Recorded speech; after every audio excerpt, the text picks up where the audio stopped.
Madam Director General, you talk about tensions.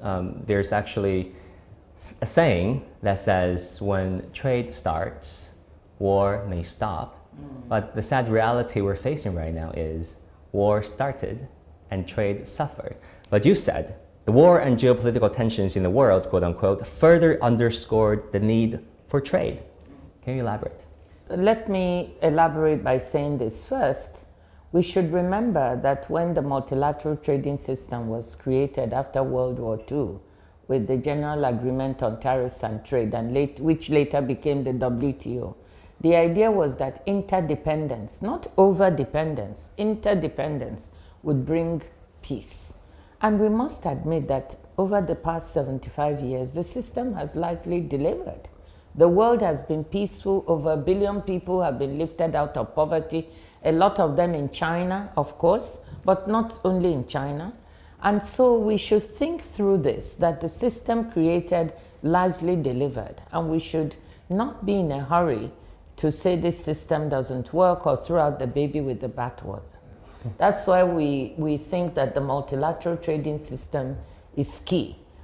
It is not perfect.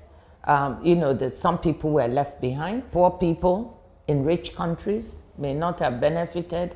And of course, there are poor countries who did not benefit.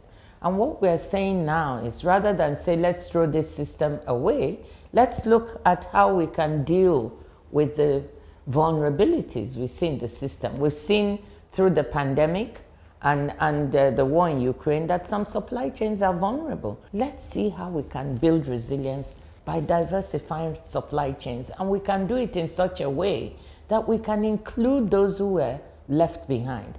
Pharmaceuticals. We saw that during the pandemic, 10 countries in the world export 80% of the vaccines.